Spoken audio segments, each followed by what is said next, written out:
네, 그러면 이번 시간에는 우리가 UX, UI 디자인 프로세스 중에서 우리가 실제 제작 앞쪽에서 해야 되는 그 프로세스에 대해서 조금 더 자세하게 살펴보도록 할게요.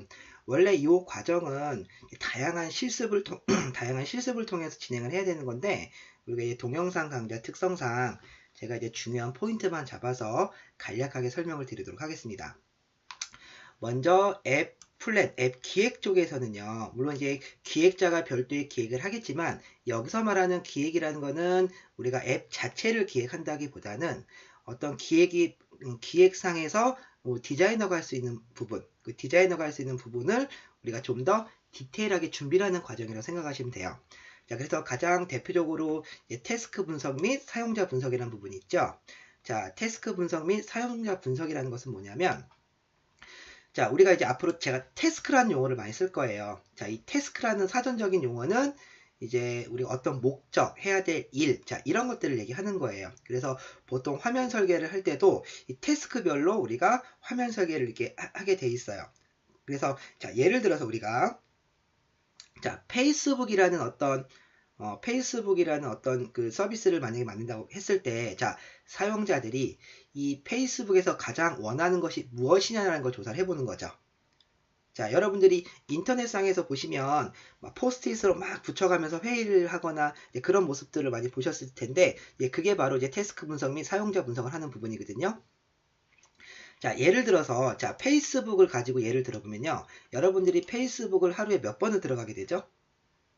자, 그럼 여러 번 들어갔는데 내가 페이스북에서 얻고자 하는 어떤 가치라는 부분이 있을 거예요. 자, 그 가치라는 부분을 우리 디자이너들은 기능적인 부분으로 다시 바꿔서 생각을 해보시면 돼요. 자, 한번 이런 것들 있겠죠? 페이스북을 들어가는 이유. 자, 어떤 시시콜콜한 얘기들 또는 정보를 보기 위해서 페이스북을 들어갔을 때도 있을 것이고요. 그 다음에 다른 어떤 그 정보를 공유를 하는 기능도 있을 것이고요. 또는 뭐 친구를 찾는 기능도 있을 것이고요. 또는 나의 게시물, 또 글이라든지 사진을 올리는 기능이 있을 것이고요. 그 다음에 뭐 지도를 보는 기능이 있을 것이고요. 뭐 여러 가지 기능들 있잖아요.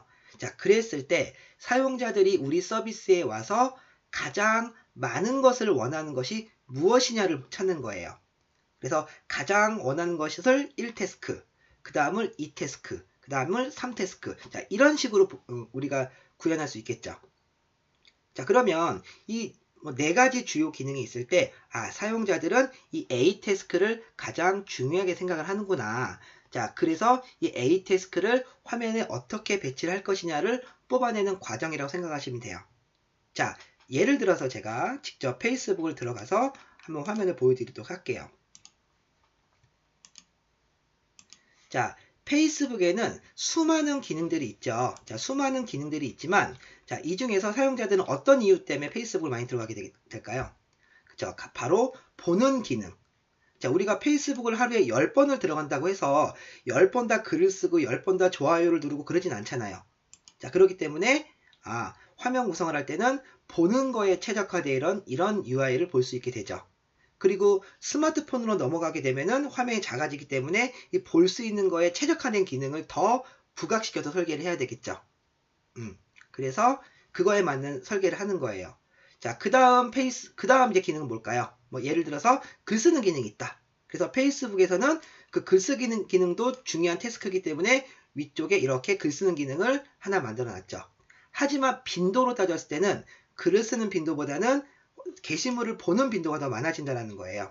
그렇기 때문에 게시물을 보는 기능을 1태스크로 해서 가장 최적화시켜서 설계를 하고, 그 다음에 두 번째 기능으로 글 쓰는 기능을 준비를 하고, 뭐 그 다음에 기타 이제 뭐 그룹 보기, 좋아요, 공유하기, 친구 찾기 이런 것들은 사이드 메뉴로 빼는 거죠. 지금 화면으로 보여지는 것은 이제 웹용 페이스북이기 때문에 화면 설계가 이렇지만, 이게 모바일로 넘어가게 되면 좀 더 디테일하게 각자의 위치를 찾아가게 되겠죠. 자, 그래서 여러분들이 이 태스크 분석에서 꼭 체크해야 될 부분은 바로 뭐냐면, 이 태스크를 태스크별로 구분을 짓는다는 거예요. 자, 지금 화면을 보시면, 자, 제가 이제 그 관련 이제 이미지를 잠깐 준비해 봤는데, 우리 서비스에서 가장 중요한 태스크가 뭐 A, B, C, D 이와 같이 준비를 시켜 놓는 거죠. 그 다음에 이것이 만약에 모바일로 만약에 레이아웃이 만들어졌을 때는 그 태스크에 부합되는 레이아웃으로 이렇게 구성을 들어가는 것이죠. 그 다음에 이것이 만약에 태블릿이라든지 휴대폰 가로 UI로 바뀔 때는 또 이러한 형태로 태스크가 바뀌게 되는 것이죠. 자, 그래서 이렇게 디자이너에게 태스크 분석이라는 것은 어떤 화면 레이아웃을 설계할 때 필요한 어떤 기능별로 가장 중요한 기능별로 문금을 찾는다고 보시면 돼요. 이제 이런 것을 태스크 분석이라고 얘기를 하는 것이고요. 자, 그 다음에 이제 서비스 구분이라는 것은 뭐냐면 이제 우리가 이제 만들 것이 네이티브 웹으로 만들 것이냐 아니면은 뭐 모바일 웹으로 만들 것이냐. 그냥 모바일 웹으로 만들었을 때는 이거를 이제 반응형 웹으로 만들 것이냐 적응형 웹으로 만들 것이냐. 이런 부분의 설계가 달라지는 것이죠. 자, 요 부분은 우리가 두 번째 이제 파트에 나오는 모바일 앱 구분에 가서 제가 좀 더 자세하게 설명을 하도록 할게요. 자, 그래서 앱 기획 쪽에서는 우리 서비스 성격에 따라서 어떤 태스크 분석과 서비스 구분에 대한 준비가 필요한 부분이고요. 자, 그 다음으로 이제 중요한 부분이 바로 이 디자인 리서치라는 부분이에요. 자, 어떻게 보면 UX 디자이너한테 가장 중요한 부분이 될 수 있는 게 바로 이 디자인 리서치예요. 자, 일반 사용자들은 독특하거나 화려한 레이아웃보다는 본인한테 익숙한 어떤 레이아웃과 어떤 색상 또는 이런 서비스 환경을 더 선호한다라는 거예요. 자, 그랬을 때 우리 서비스가 사용자들 분석을 통해서 어떻게 익숙하게 UI가 다가올 수 있게 설계를 하느냐, 그 과정을 어떻게 시각화시키느냐 작업이 바로 이 디자인 리서치를 한다는 요 과정이에요. 자, 그래서 디자인 리서치 쪽에서 여러분들이 또 살펴보실 점은 순서가 보통 유사 카테고리 분석, 디자인 포지셔닝 이런 순서로 되어 있는데 꼭 이런 순서대로 디자인 리서치를 하라는 법은 아니지만 보통은 이러한 순서로 진행을 하게 되면 무리 없이 진행을 할 수 있다는 거예요. 자, 먼저 유사 카테고리 분석이라는 것은 뭐냐면 자, 보통 우리가 두 가지로 구분을 져요. 자, 우리가 어떤 서비스를 하나 기획을 했어요. 그러면 이 서비스와 유사한 카테고리 있죠. 즉 우리가 마켓에서 내 서비스가 올라갈 카테고리에 같은 카테고리, 즉 경쟁이 되는 카테고리들을 한 5개에서 10가지 정도를 찾는 거예요. 자, 그 다음에 두 번째로는 타겟층이 겹치는 카테고리를 또 분석을 하는 거예요. 그래서 기능적으로 내 서비스와 같은 거 5개에서 10개, 그 다음에 내 거와 타겟층이 겹치는 서비스 5개에서 10개를 고르는 거죠. 뭐 고른다라기보다는 이제 리서치 이제 찾는 거 벤치마킹을 한다고 생각하시면 돼요. 뭐 예를 들어서 우리 서비스는 뭐 예를 들어서 뭐 10대에서 20대 여대생을 위한 여행 감성 서비스다 라는 주제가 왔을 때 그러면은 유사 카테고리 중에서 같은 카테고리에서 여행에 관련돼서 인기 있는 카테고리 10개에서 5개. 자, 두 번째는 여행이란 카테고리는 아니지만 타겟층이 비슷한 게 있을 수 있을 거잖아요. 그래서 뭐 10대에서 20대 감성 여행이니까 10대에서 20대 뭐 여대생들에게 인기 있는 다른 서비스들도 한 5개에서 10개 정도 찾아 놓는다고 보시면 되는 거예요.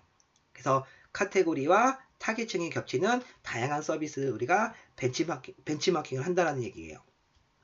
자, 그러면 그렇게 찾아놓은 유사 카테고리들을 어떤 식으로 하냐면 디자인 포지셔닝이라는 과정을 거치게 돼요. 자, 디자인 포지셔닝이라는 거는 자, 이와 같이 자, 하나의 축은 우리가 카테고리별로 분류를 하고 하나의 타겟층은 타겟층별로 분류를 하는 거예요. 자, 예를 들어서 이런 거죠. 우리 카테고리별로 우리 서비스는 여기가 뭐 텍스트와 정보 위주의 서비스다. 그 다음에 기능별로는 사진과 감성 위주의 서비스다. 뭐 이런 식으로 구분 질 수가 있는 것이고요. 또 한쪽은 이제 타겟 위주로 뭐 공개형 서비스다. 또는 뭐 비공개형 서비스다.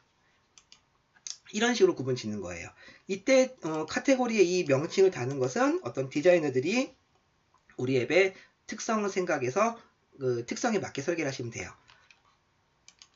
자, 예를 들어서 페이스북 같은 경우에는 텍스트와 정보 위주가 강하죠. 그 다음에 뭐 공개형이 강하죠. 그러면 이쪽에 위치를 하겠죠. 그쵸?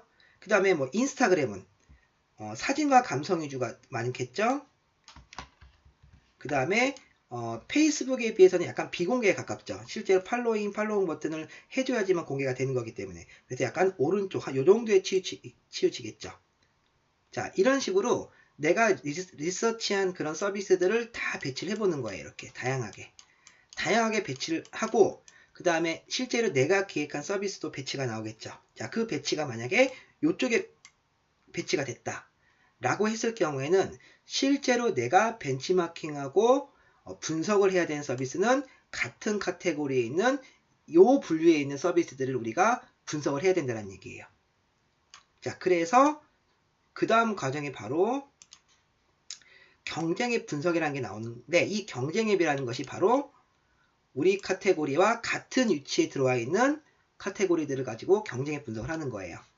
자, 이와 같이 경쟁 앱 분석을 통해서 해당 서비스의 어떤 장점 또는 단점, 디자인적인 특징, 어떤 색깔의 특징, 이런 것들을 쫙 뽑아내는 거예요.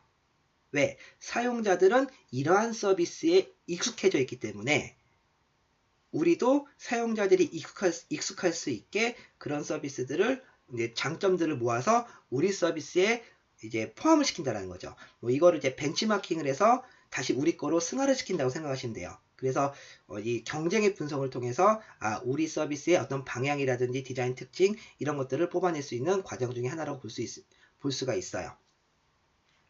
자, 그 다음으로 할 것이 뭐냐면 바로 이제 또 보시면 무드보드라는 걸 만들죠. 자, 무드보드라는 것은 우리가 경쟁의 분석을 통해서 우리 서비스의 어떤 방향, 느낌, 색깔 이런 것들을 자료들을 찾아서 하나의 화면으로 보여줄 수 있는 느낌, 이런 무드보드, 이거를 이제 무드보드 또는 디자인 맵이라고 얘기를 하는데, 보통 디자이너들이 이런 그러니까 자료 수집을 통해서 우리 카테고리에 우리 타겟층에는 이런 느낌의 이런 색상과 이런 메타포 또는 이런 패턴들을 선호하는구나 라는 어떤 아이디어 스케치를 할 수 있는 무드보드를 제작을 하게 돼요. 그쵸? 자, 그러면 이 무드보드 제작이 끝났으면 이제 그 다음으로 할 것이 이제 타이포그래피 또는 폰트 디자인인데, 이제 여기서부터는 어떤 요소가 나오냐면 바로 BX적인 요소가 나오는 거예요. 자, BX라는 거는 우리가 브랜드 익스피리언스라고 해서, 자, 최근에는 UX, UI 요소의 가장 중요한 요소 중에 하나가 바로 이 BX적인 요소예요. 자, 우리가 카카오톡 하면 연상되는 색깔은 어떤 거죠?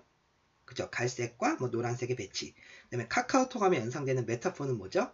어떤 말풍선. 자, 이런 것처럼 요즘은 어떤 서비스에 대한 브랜드 느낌을 주는 것이 굉장히 중요하거든요. 자, 그래서 이 타이포그래피를 통해서 우리가 우리 서비스만의 어떤 로고 또는 폰트, 디자인 등을 실제 제작하는 과정이에요. 그래서 나중에 우리 앱의 어떤 런처 아이콘이라든지 타이틀로 쓰일 수 있는 타이포 디자인을 하는 과정이 되는 것이고요. 자, 그 다음으로 나오는 것이 우리가 무드보드를 통해서 만든 디자인 스와치예요. 즉 컬러 스와치, 즉 우리의 컬러표라고 볼 수 있으면 되죠. 그래서 이런 컬러표를 바탕으로 해서 앞으로 우리가 만들 어떤 서비스의 BX적인 특징을 뽑아낼 수 있는 과정이라고 볼 수 있으면 돼요. 자, 그 다음으로 이제 마지막에 가장 중요한 요소가 바로 이제 메타포 디자인 또는 아이콘 디자인이라는 걸 하는데, 여기서 메타포라는 의미는 바로 어떤 특정한 의미와 느낌 또는 어떤 우리 브랜드를 나타낼 수 있는 어떤 이미지, 이런 것들을 보통 우리가 메타포라는 용어를 쓰는데, 자, 이런 메타포 디자인을 통해서 우리 앱의 어떤 브랜드를 나타낼 수 있는 것이죠. 우리가 카카오톡 하면 떠오르는 메타포, 페이스북 하면 떠오르는 메타포, 이런 것들 있잖아요. 그런 것처럼 사용자한테 우리 서비스를 각인시킬 수 있는, 즉 BX적인 요소를 디자인 들어가는 것이 바로 이 메타포 디자인이에요.